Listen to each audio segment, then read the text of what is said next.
Assalamualaikum warahmatullahi wabarakatuh. Alhamdulillahirabbil alamin, asyhadu an la ilaha illallah wa asyhadu anna Muhammadar Rasulullah. Raditu billahi rabba wa bil islami dina wa bi Muhammadin nabiyya wa rasula. Rabbi shrah li sadri wa yassir li amri wahlul 'uqdatam min lisani yafqahu qawli. Puji syukur pada Allah dan senang sekali berjumpa dengan Anda semua di mana saja Anda berada. Semoga Anda selalu diberikan kesehatan, rezeki yang barokah dari Allah Subhanahu wa taala. Kita akan melanjutkan pembicaraan kita atau pembahasan kita tentang sesuatu yang sangat amat menarik ya, apalagi bukan tentang susu ya, susu. Nah, sekarang yang kita akan bicarakan adalah proses pelepasan air susu itu dari ambing ataupun dari gland mamai ya. Nah, atau dikenal dengan milk letdown. Nah, seperti yang lalu-lalu kita akan coba bahwa karena susu ini sangat penting sampai ada difirmankan di dalam Al-Quran ya. Allah berfirman ya di dalam Al-Quran, a'udzubillahi minasyaitonirrajim, bismillahirrahmanirrahim ya. Wa inna lakum fil an'ami la'ibratan nuskikum mimma fi butunihi mim bainin farthin wadamin labanan khalisan sa'ighal lisyaribin ya. Dan sesungguhnya pada binatang ternak itu benar-benar terdapat pelajaran bagi kamu ya. Kami memberimu minum dari apa yang berada dalam perutnya berupa susu yang bersih antara kotoran dan darah yang mudah ditelan bagi orang-orang yang meminumnya. Ini adalah dasar yang sangat kuat bahwa susu itu adalah sesuatu yang sangat berharga bagi manusia, bagi kesehatan ya, bagi orang, bagi manusia juga ya, karena secara fisiologi antara ternak atau hewan itu hampir sama prosesnya di dalam pengeluaran air susu ini. Dan itu harus menjadi pelajaran, menjadi kajian bagi kita untuk meningkatkan keimanan kita ya. Jadi kita lanjutkan pembahasan kita ya. Nah, kita tahu ambing itu sebagai penghasil susu ya. Ambing itu apa ya? Itu adalah yang memang kalau di ternak itu adalah sesuatu yang biasa kita lihat, dan biasanya kalau dia punya anak si pedet itu akan menyusu pada induknya melalui ambing ya, melalui putingnya. Nah, susu diproduksi oleh glandula mamai ya, dalam istilah yang bahasa ilmiahnya ambing itu adalah glandula mamai yang merupakan kumpulan sel-sel epitelial sekretari yang spesifik. Jadi kalau kita di Indonesia pada ternak itu dikenal dengan ambing ya, tetapi nama yang sebenarnya, nama ilmiahnya adalah glandula mamai ya. Nah, sel-sel ini membentuk struktur yang disebut alveoli. Sel-sel alveoli dikelilingi oleh sel-sel kontraktil yang disebut sel-sel myoepitelial. Nah, sel-sel ini berkontraksi sebagai respon dari hormon yang dikeluarkan oleh kelenjar pituitari, yaitu oksitosin. Jadi bagaimana sel itu berkontraksi, itu ada peran hormon ya dari kelenjar pituitari yang dikenal dengan hormon oksitosin.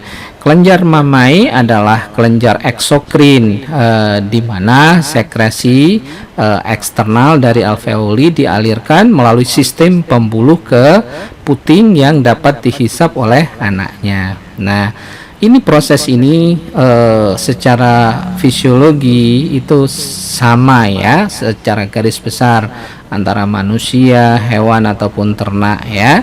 Jadi perannya, apa yang berperan hormonnya itu adalah sama. Nah, kelenjar mamai ini adalah perkembangan dari kelenjar keringat ya. Oke. Nah, bagian-bagian dalam ambing. Apa saja bagian-bagian dalam ambing itu? Yang pertama itu adalah alveolus. merupakan sel-sel pembentuk air susu. Kemudian yang kedua itu alveoli yang merupakan kumpulan dari alveolus. Jadi alveolus ini bergabung menjadi alveoli. Nah, setelah itu ada yang ketiga itu adalah lobulus yang merupakan kumpulan dari alveoli. Nah, yang keempat adalah lobuli merupakan kumpulan dari lobulus. Nah, berikutnya ya, yang kelima itu adalah milk ductus merupakan saluran air susu. Nah, yang nanti berlanjut ke yang namanya gland cistern yang merupakan tempat penampungan air susu. Nah, yang ketujuh bagian dari ambing itu kalau ini adalah strict canal ya. Kalau kita lihat, kita amati secara anatominya itu yang ketujuh itu adalah strict canal. Adalah bagian bawah puting yang berfungsi mencegah masuknya mikroba. Yang kedelapan itu adalah titmitus merupakan lubang puting. Itu beberapa bagian ya daripada ambing. Nah, betina yang belum dewasa secara seksual belum memiliki kelenjar mamai yang berkembang. Namun secara struktural pembuluh mamai dan alveolinya tumbuh dia. Nah, pada ternak ya umumnya dikenal dengan dewasa tubuh dan dewasa kelamin ya. Jadi itu akan terpacu nanti oleh beberapa hormon ya. Nah, kelenjar mamai ini tumbuh dan berkembang selama terjadinya kebuntingan. Jadi selama ternak itu bunting atau seorang manusia, seorang ibu itu hamil ya, itu baru ambingnya. Maaf kalau seorang manusia itu payudaranya akan berkembang ya selama terjadi proses kehamilan pada manusia. Nah, tetapi kalau pada hewan selama kebuntingan, nanti takut salah ngomong ya. Jadi banyak hormon yang mempengaruhi hal ini, namun estrogen dan progesteron adalah hormon yang paling berpengaruh. Jadi ada dua yang berpengaruh ya, yang di dalam proses perkembangan ambing atau payudara ini ya, di dalam atau gland mamai lah biar umum ya, gland mamai. Ini adalah dua hormon yaitu estrogen dan progesteron. Nah, kedua hormon ini diproduksi oleh ovarium ya di bawah pengaruh follicle stimulating hormone atau FSH dan luteinizing hormone atau LH. Nah, ini hormon-hormon yang berpengaruh ya terhadap perkembangan daripada gland mamai ini. Oke. Kemudian kontrol hormonal perkembangan ambing ini ya atau gland mama ini ya, secara umum hormon yang merangsang pertumbuhan ambing adalah hormon yang juga sama mengatur reproduksi ya. Jadi ini berkaitan bersinergi sama ya antara yang mengatur, karena ini prosesnya sinergi ya, mulai dari bunting atau kehamilan ya, itu kan di dalam alat reproduksi ya, mulai dari alat reproduksi. Jadi yang mengontrol hormonnya itu sama. Karena itu sebagian besar pertumbuhan ambing terjadi pada peristiwa reproduksi tertentu juga ya. Misalnya pada saat pubertas dia, kemudian pada saat kebuntingan atau kehamilan pada manusia, dan sesaat setelah beranak atau partus ya. Nah, sementara ovari ya, hormon ovari ini merangsang perkembangan ambing selama pubertas dan kebuntingan.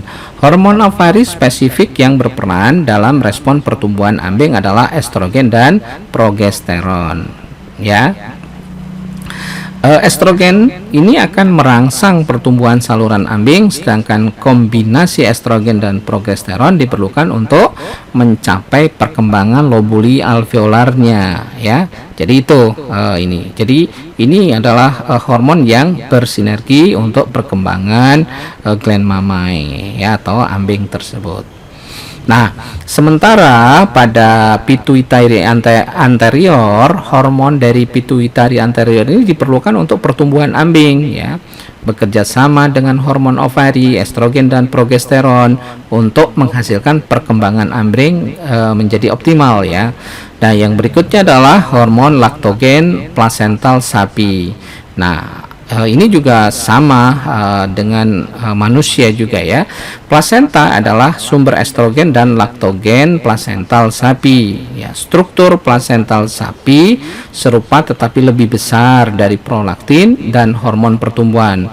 Laktogen plasental sapi mungkin bekerja sama dengan pituitari anterior dan hormon ovari untuk perkembangan ambing selama kebuntingan. Jadi inilah kerjasama yang cukup kompleks ya, cukup rumit sebetulnya kerja hormon sinergi hormon ini ya.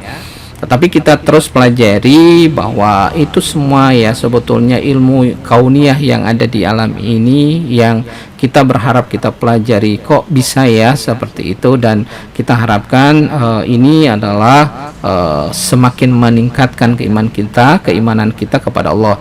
Betapa susu itu diproduksi dengan sedemikian rupa, sudah ada nasnya di Al-Quran, dan kita harus pelajari dan harus kita yakini ya bahwa benar adanya, sehingga ini membuktikan Allah itu ada, Allah itu sudah memberikan yang terbaik bagi kita semua ya di dunia ini, dan menyediakan semua yang kita perlukan ya, dan kita wajib bersyukur akan hal itu.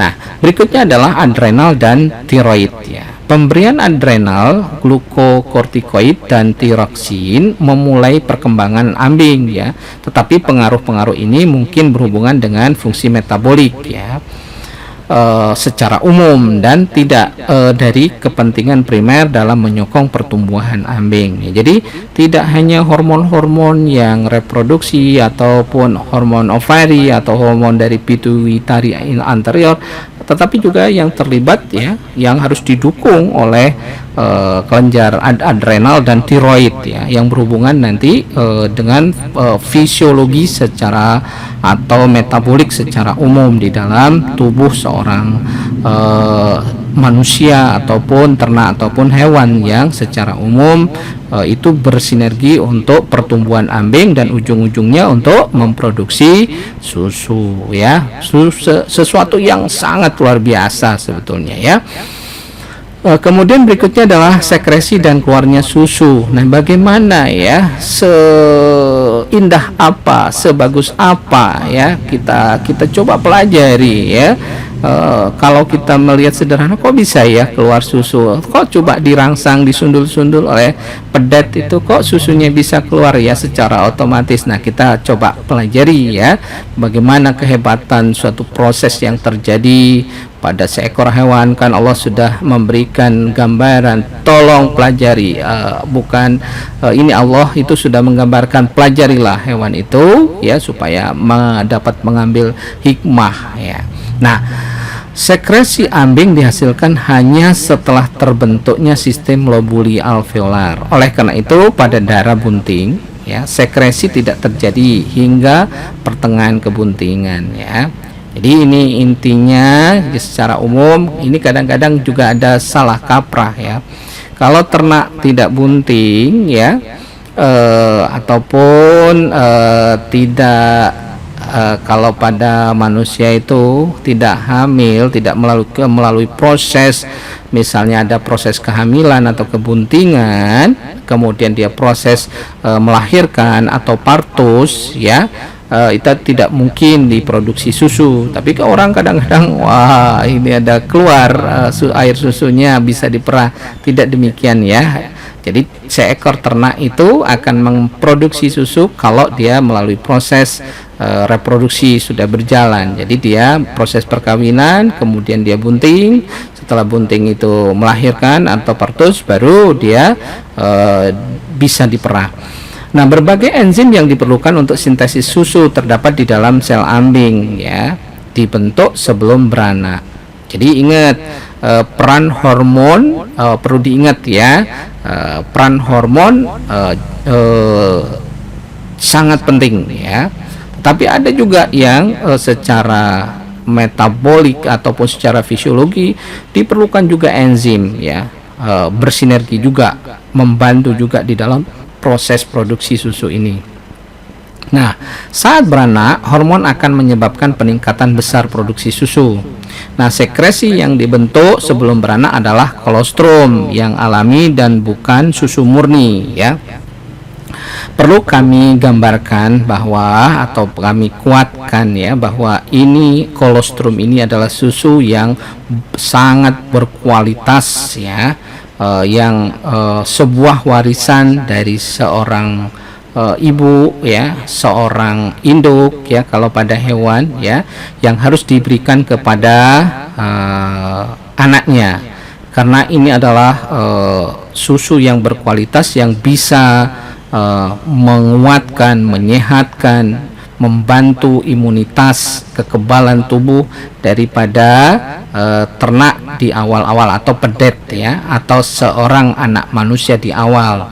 Tetapi ya ini juga harus dipahami juga, ada beberapa di beberapa lokasi, di beberapa daerah itu malah kolostrum ini, susu di awal itu sering dikatakan ya, sedih kita, susu basi ya. Di beberapa tempat itu malah suruh dibuang dulu, memang bentuknya kurang bagus, maksudnya warnanya kurang menarik, tetapi disitulah kandungannya yang luar biasa. Jadi kita patut untuk memberikan edukasi bahwa susu yang dipancarkan pertama, yang di awal-awal paling tidak sampai 3 hari itu harus diberikan kepada anaknya ya.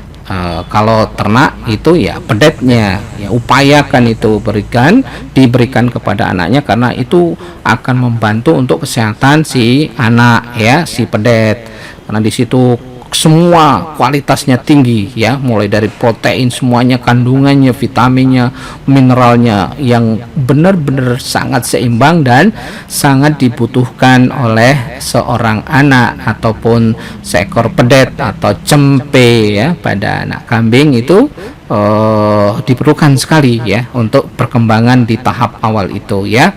Jadi ini yang perlu kolostrum itu adalah sangat amat penting dan jangan kadang-kadang dilupakan, dan bahkan di beberapa daerah dikatakan susu basi. Itu jangan, itu adalah susu yang amat sangat berkualitas, dan bahkan sekarang itu ada yang membuat susu bubuk dari kolostrum ini dan harganya sangat tinggi ya.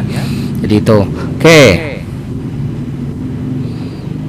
Kita lanjutkan ya. Selama kebuntingan, progesteron menghalangi sekresi alfa laktalbumin, adalah salah satu protein susu. Halangan ini cukup untuk mencegah sintesis susu selama sebagian besar periode kebuntingan darah.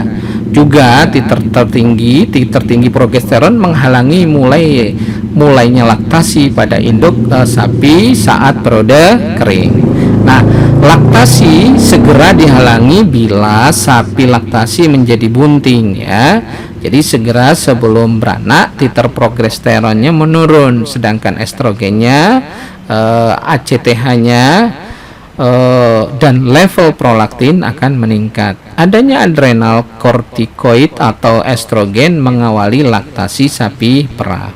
Nah, lubang puting susu menjadi terbuka bila ada rangsangan syaraf atau tekanan, sehingga air susu dari ruang sisterna dapat mengalir ke luar ya.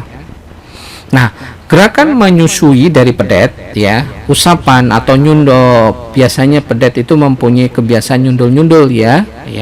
Usapan satu basuhan ataupun kalau anak kandang itu membasuh memesit ya dengan air hangat pada ambing merupakan rangsangan pada otak melalui jaringan syaraf ya. Jadi ada stimulus ke otaknya. Selanjutnya otak akan mengeluarkan hormon oksitosin ke dalam darah. Jadi begitu ada rangsangan maka dirilislah hormon oksitosin ke dalam darah. Nah, hormon oksitosin menyebabkan otak ya pada kelenjar susu bergerak dan lubang puting membuka sehingga air susu mengalir ke luar. Air susu mengalir melalui saluran-saluran halus dan dari gelembung susu ya ke ruang sister dan ruang puting susu ya. Dalam keadaan normal lubang susu akan tertutup. Sesudah sapi beranak, produksi susu meningkat cepat biasanya dan mencapai maksimum pada atau puncak produksi sekitar 2-6 minggu ya. Kemudian hasil susu secara beraturan menurun. Batasan berikut ini akan digunakan untuk menguraikan tentang laktasi ya. Jadi gitu. Nah, sekarang milk secretion atau sekresi susu melibatkan sintesis intraseluler susu dan laju alir susu dari sitoplasma ke dalam lumen alveoli. Ya, atau ini yang terjadi di tingkat sel ya. Sementara milk removal atau pengeluaran susu atau milk let down itu melibatkan pengeluaran pasif susu dari puting, sistern kelenjar dan saluran utama serta pengeluaran aktif susu yang disebabkan oleh kontraksi sel myoepitel sekitar alveolus sebagai respon terhadap oksitosin. Laktasi terdiri dari sekresi susu dan pengeluaran susu ya. Jadi pada sapi perah produksi susu akan meningkat sejak melahirkan sampai mencapai puncak produksi pada sekitar 35 sampai 50 hari setelah melahirkan. Setelah mencapai puncak produksi susu harian akan mengalami penurunan rata-rata sekitar 2,5% per minggu. Nah, strategi kita biasanya kita lakukan itu ya bagaimana supaya tidak penurunannya terlalu drastis. Itu biasanya bagaimana kita menyiapkan pengelolaan atau manajemen tata laksana pemeliharaan sapi perah itu dengan baik ya. Harus didukung oleh pakan yang baik sesuai dengan produksi susunya, kemudian suasananya juga bisa terjamin ya, ternak tidak stres. Karena kalau ternaknya stres ya itu bisa menurunkan produksi susu, akan mengganggu itu misalnya ya terlalu ribut, terlalu berisik dan lain-lain. Makanya lokasi peternakan sapi perah diupayakan itu ditempatkan di daerah yang tenang ya. Termasuk mungkin kondisi lingkungan yang sejuk, karena kita tahu sapi perah yang ada di kita itu di Indonesia rata-rata itu sapi yang dari daerah temperate, misalnya sapi Friesian Holland ya atau Friesian Holstein ya, FH itu kan dari Belanda, daerah yang dingin sejuk ya. Maka oleh karena itu harus disiapkan lokasinya yang sesuai sehingga ternak atau sapi perah kita tidak stres. Nah, lama pemerahan atau lama laktasi yang paling ideal adalah 305 hari atau sekitar 10 bulan. Sapi perah yang laktasinya lebih singkat atau lebih panjang dari 10 bulan akan berakibat terhadap produksi susu yang menurun pada laktasi berikutnya. Nah, di sini ya kita juga harus membuat strategi yang baik ya, ketepatan di dalam kita mengawinkan ya, ketepatan bagaimana kita mendeteksi birahi supaya inseminasi buatannya langsung jadi, itu adalah harus dilakukan dengan baik, termasuk di dalam memberikan masa istirahat atau kering kandang ya. Memang sengaja kita tidak perah biasanya ya sapi itu 2 bulan sebelum dia partus ya, sebelum melahirkan, supaya si induk itu mempersiapkan baik dari janinnya atau embrionya, termasuk sel-sel yang ada pada ambing sapi perah tersebut. Itu yang perlu kita lakukan, di samping dari segi pakannya ya disesuaikan ya, disesuaikan dengan nutrisinya, nutrien yang termasuk konsentrat nanti dipersiapkan sedemikian rupa supaya menjamin keberlanjutan produksi susu dari sapi kita. Nah, ada beberapa hormon yang mempengaruhi laktasi. Yang pertama itu adalah progesteron yang mempengaruhi pertumbuhan dan ukuran alveoli. Progesteron dan estrogen menurun sesaat setelah sapi melahirkan ya. Hal ini menstimulasi produksi secara besar-besaran. Nah, yang kedua, hormon yang berpengaruh itu adalah estrogen, menstimulasi sistem saluran mamai untuk tingkat estrogen menurun saat melahirkan dan tetap rendah untuk beberapa bulan selama tetap menyusui. Nah, yang ketiga itu adalah follicle stimulating hormone atau FSH. Ini berpengaruh pada perkembangan folikel yang bertujuan untuk menghasilkan hormon estrogen. Yang keempat yaitu luteinizing hormone atau LH, berperan dalam proses ovulasi prolaktin, berperan dalam membesarnya alveoli pada masa kebuntingan dan sekresi air susu dari kelenjar. Yang kelima itu adalah hormon oksitosin ya, mengencangkan otot halus dalam rahim pada saat melahirkan dan setelah melahirkan. Oksitosin juga berpengaruh mengencangkan otot halus di sekitar alveoli untuk memeras susu menuju saluran susu. Oksitosin berperan dalam proses turunnya susu atau dikenal dengan milk letdown tersebut ya. Jadi peran besar dari oksitosin ini sangat strategis ya.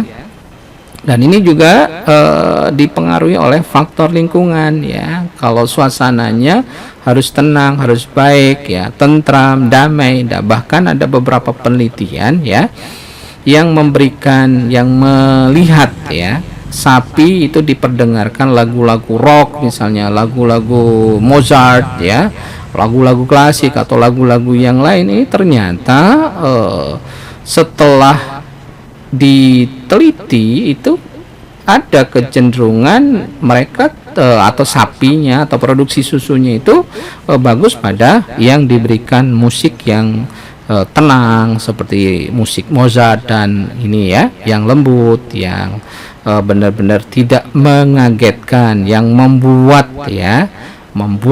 sapi itu menjadi tenang dan nyaman sehingga produksi susunya bisa ditingkatkan ya, tidak terganggu lah. Nah, berikutnya adalah bagaimana biosintesis susu ini ya. Nah, yang pertama itu adalah sintesa protein susu ya, sintesa lemak susu. Yang ketiga sintesa laktosa, yang keempat itu sintesa vitamin, mineral dan air. Biosintesa susu dipengaruhi oleh organ-organ dalam ambing ya. Ambing menempel dengan perantara sejumlah jaringan ikat di samping berhubungan dengan bagian dalam tubuh melalui kanalis inguinalis ya. Melalui kanalis inguinalis, arteri vena, pembuluh, getah bening, dan syaraf dari dalam tubuh masuk ke dalam ambing.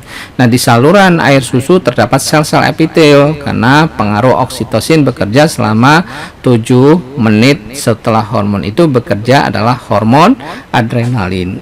Nah, ini ya, ini harus dijadikan strategi di dalam pemerahan ya, terutama yang bergerak di industri ataupun anak kandang ya, bahwa proses pemerahan itu tidak boleh ya, satu ekor sapi misalnya, sapi perah tidak boleh lebih dari 7 menit, itu idealnya ya.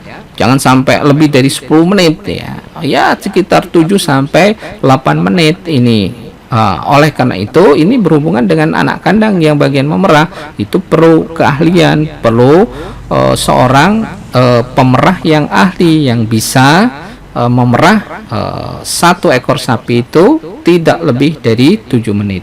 Ini sesuatu yang harus upayakan. Nah, kalau sekarang kan ini tergantung dengan jumlah sapinya ya, bisa menggunakan mesin perah yang menjamin dalam proses sekitar 7-8 menit itu bisa diperah dengan sempurna. Tetapi ini tantangan untuk bagi yang masih melakukan pemerahan secara manual ya, menggunakan tangan, perlu di training, mungkin di upgrade ya, bagaimana dia bisa memerah dalam waktu kurang lebih 7-8 menit karena berhubungan dengan kerja hormon oksitosin ini. Oke. Nah, sintesa protein susu. Terdapat 3 sumber utama bahan pembentuk protein susu yang berasal dari darah, yaitu dari peptida-peptida, ada plasma protein, dan asam-asam amino yang bebas. Kemudian kasein, beta-laktoglobulin, dan alfa-laktalbumin yang merupakan 90% sampai 95% dari protein susu. Ketiga macam protein tersebut disintesa di dalam kelenjar susu, ya. Yang sementara serum albumin darah, imunoglobulin, dan gamma kasein tidak disintesa di dalam kelenjar susu, tetapi langsung diserap dari darah, ya, dalam bentuk yang sama tanpa mengalami perubahan. Yang berikutnya adalah plasma protein yang merupakan sumber bahan pembentuk susu sebanyak 10% dari yang diperlukan.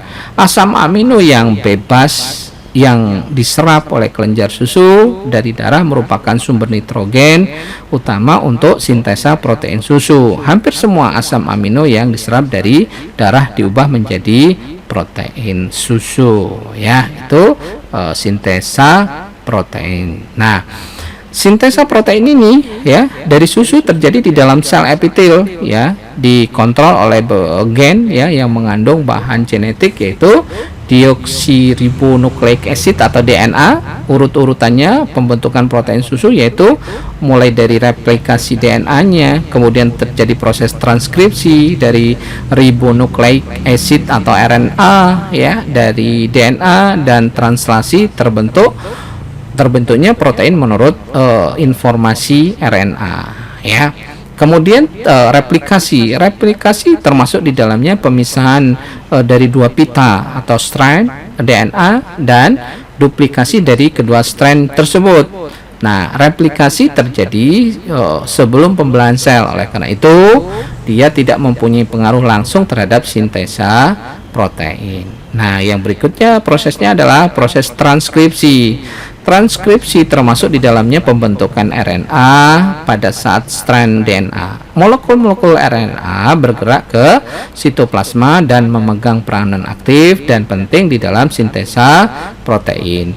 Translasi termasuk proses yang terjadi di ribosom, ya. Itu beberapa hal yang terjadi.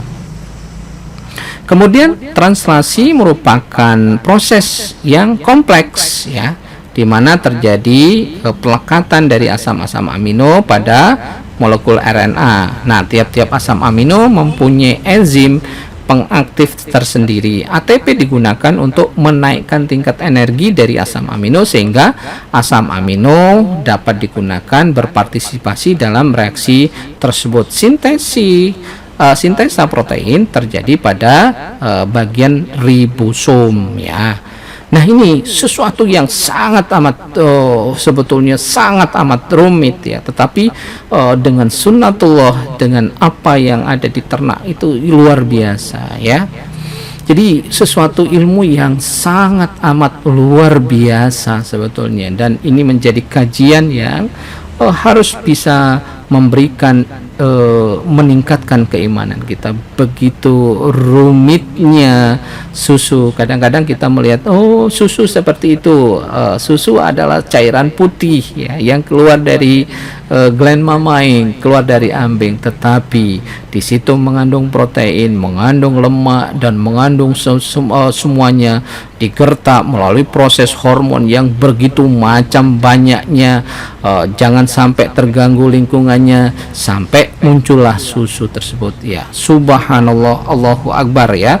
Subhanallah, walhamdulillah, wala ilaha illallah, wallahu akbar. Sesuatu yang sangat amat luar biasa, di mana Allah mengajarkan kita untuk bertafakur, berzikir, melakukan sesuatu kajian, ya, terhadap ini, ya, supaya terangsang kita bahwa ujung-ujungnya kita harus bersyukur pada Allah. Allah sudah memberikan yang sesuatu yang terbaik bagi kita untuk kehidupan kita semua. Nah, yang berikutnya adalah sintesa lemak susu. Lemak susu merupakan komponen susu yang paling bervariasi.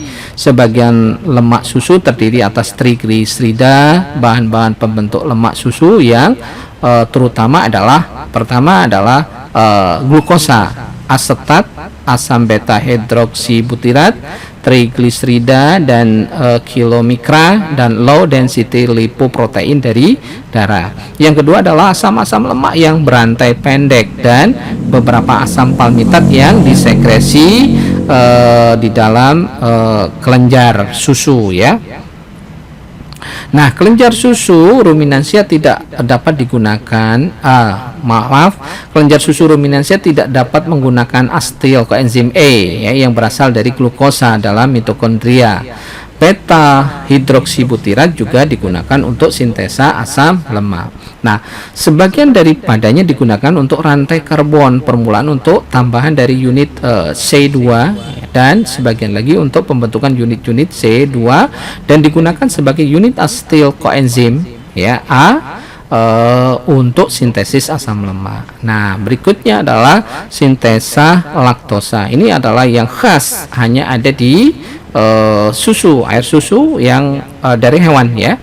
Sebagian besar glukosa dan galaktosa dalam sintesa laktosa berasal dari substansi yang mudah dapat diubah menjadi glukosa. Glukosa merupakan bahan utama pembentuk laktosa pada kambing dan sapi. Beberapa atom karbon dan laktosa, terutama residu galaktosa, berasal dari senyawa lain, misalnya asetat dan gliserol ya. Perbedaan antara arteri vena untuk glukosa ya, kurang lebih 2 kali yang diperlukan untuk sintesa laktosa. Oleh karena itu, kelebihan glukosa atau digunakan untuk energi membentuk gliserol ya itu. Nah, sementara glukosa adalah bahan utama pembentuk laktosa dan susu harus dipertahankan laktosanya agar supaya isotonis di dalam darah ya.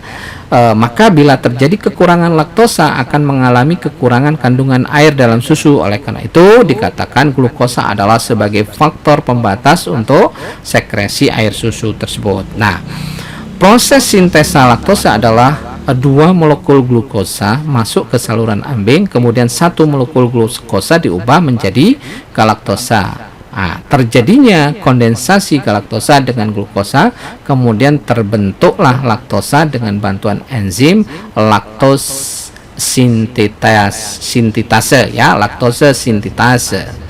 Nah, dengan adanya laktosa ini maka susu akan memberi rasa manis ya. Rasa manis kalau Anda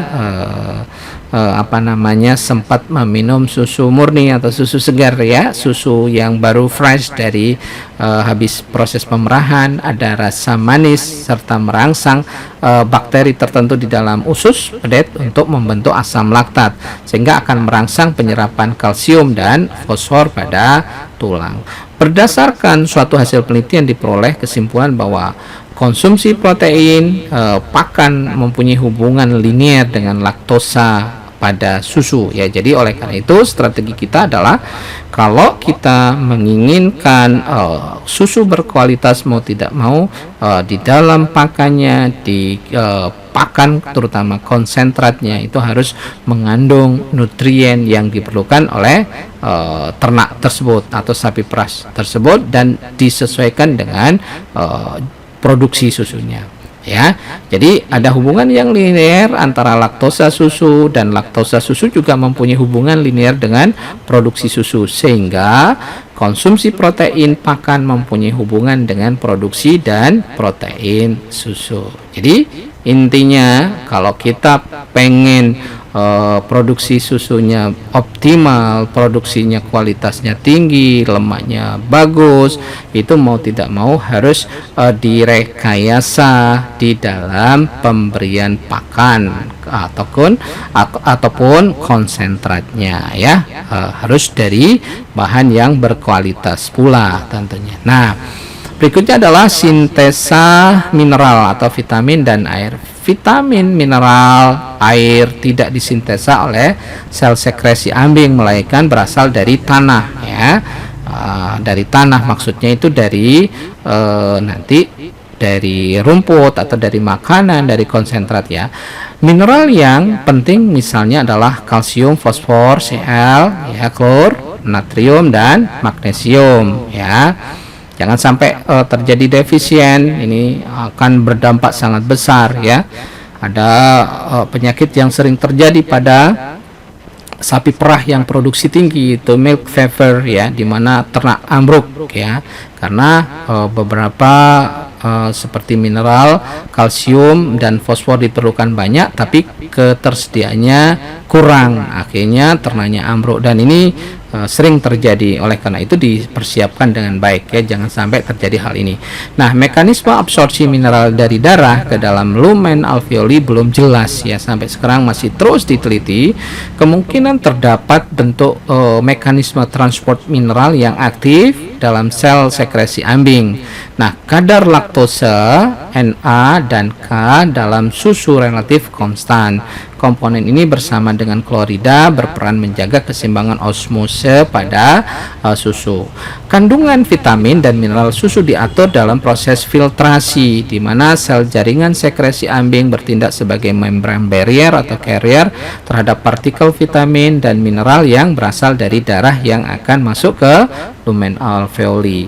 Nah, sel epitel menggabungkan mineral dengan sel organik, di mana 75% kalsium terikat kasein, fosfor dan sitrat, dan dari 75% tersebut 50% terikat kasein.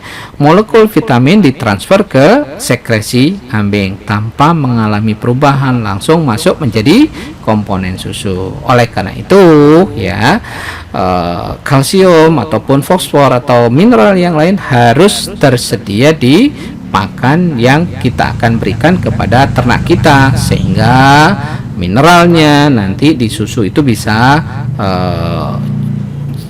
istilahnya optimal ya. Konsentrasi vitamin dalam susu, terutama yang terlarut dalam lemak ya, dapat ditingkatkan dengan meningkatkan vitamin dalam plasma darah atau dengan meningkatkan kandungan vitamin dalam pakan ya. Intinya kalsium, mineral dan vitamin, air itu harus disiapkan sedemikian rupa di dalam ransum ya. Ransum, kalau ransum itu adalah secara umum ada di situ adalah hijauan dan konsentrat yang diramu, disusun dengan formulasi ransum yang benar sesuai dengan produksi susu yang pada saat itu. Berapa sih kapasitas produksi ternak kita, itu harus disiapkan, dihitung sedemikian rupa supaya tidak tekor nantinya ya. Demikian ya, sangat luar biasa sebetulnya. Mudah-mudahan bisa memberikan pencerahan, penyadaran bagi kita bahwa ilmu Allah, ilmu yang ada di alam ini harus memberikan kesadaran bahwa kita ya sebagai hamba dan kholik sudah memberikan yang terbaik ya. Allah sudah memberikan sesuatu pelajaran yang sangat menarik sekali dan harus bisa meningkatkan keimanan kita dan diwujudkan sebagai rasa syukur kita hidup di dunia ini dengan cara beribadah, bertakwa kepada Allah Subhanahu wa taala. Nasrul minallah fatun qarib. Wassalamualaikum warahmatullahi wabarakatuh.